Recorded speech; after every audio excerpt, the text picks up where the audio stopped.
warm welcome to you on the Power Station Energy 100. But of course, it is a corner chat. Let's talk business with Mr. Daniel Steinman and myself, Elsabe Timinyane, as your hostess. We have been talking about a lot of things in regards to a lot of things happening in Namibia. We've spoken about oil, but today we need to focus on something that is on the tip of everybody's tongue, and that is green hydrogen. And we choose this topic as we've also reached a milestone, because we have reached episode 70 of all the talks that we've had. And it might sound that 70 is not much, but we have reached a milestone. And a warm welcome to you, Mr. Daniel Steinman, as well. So what do you think about reaching this milestone before we get into the talk?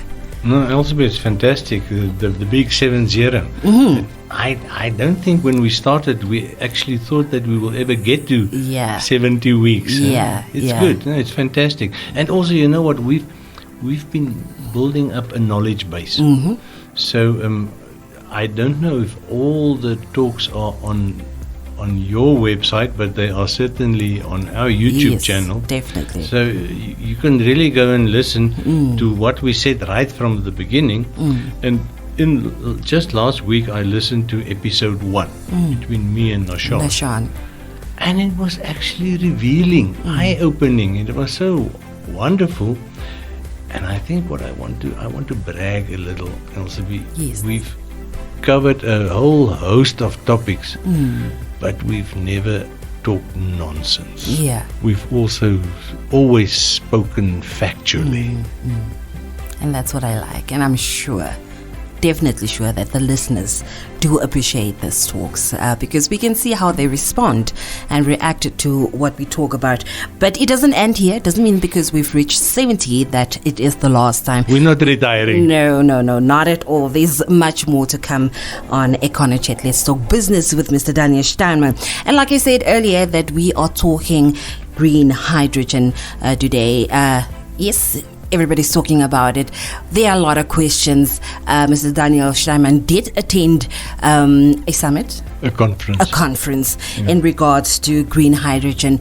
And we're going to ask him a few questions today in regards to that. And we're going to start off with Mr. Daniel Steinman. Please explain to us, what is green hydrogen?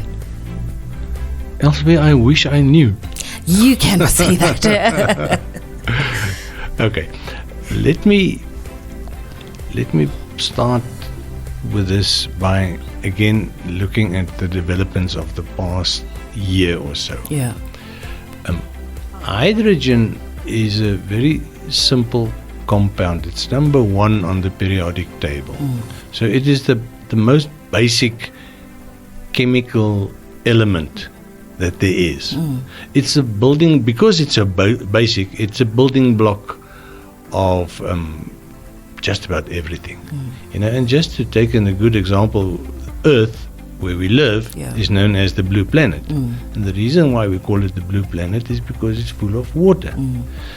Now, if you look at the chemical formula for water, it's H2O. And that means there are 2 hydrogen atoms in every molecule of water. You see, so it's I want to call it the fountain of life. It's a very basic building block of life. But now we've been bombarded in the last year or so with green hydrogen. Almost as if from a chemical point of view, there's another type of hydrogen. And this is where it started attracting my attention, because then I went back to my chemistry books and I really tried to get my mind around these different hydrogens. What I realized finally, what I established, is that this is all nonsense. There's just one hydrogen. Nobody has succeeded in creating another element or a different type of hydrogen. So your common sense tells you there must be a reason for why the industry is suddenly referring so vociferously to green hydrogen all the way, almost as if it's something new. And To put it in a nutshell, the green refers to the source of energy that you employ to create, to make, to manufacture the hydrogen. Yeah. So, first point is hydrogen is hydrogen. There's only one type of hydrogen. There are not many. But there are different sources of hydrogen. So if you take solar power or any alternative form of renewable energy, yeah. that is regarded as clean energy. And you use the electricity that you get from that clean energy, either solar or wind or tidal or whatever, anything that doesn't have a carbon footprint. You use that electricity to manufacture hydrogen from water. It's called green hydrogen. Do you see where I'm going? Yeah. And do you see how important it is to make this distinction that what exactly is green hydrogen? So when we come back, Elsabe, I want to talk about another hydrogen, blue hydrogen. Okay. You didn't know there's a blue hydrogen? No, I didn't. I'll be honest, I didn't. Well, it's what I found out when I started researching this thing. But let's go for a break first, and then we talk about blue hydrogen and why in Namibia we don't hear about blue hydrogen. Okay, we'll definitely do that after this short break.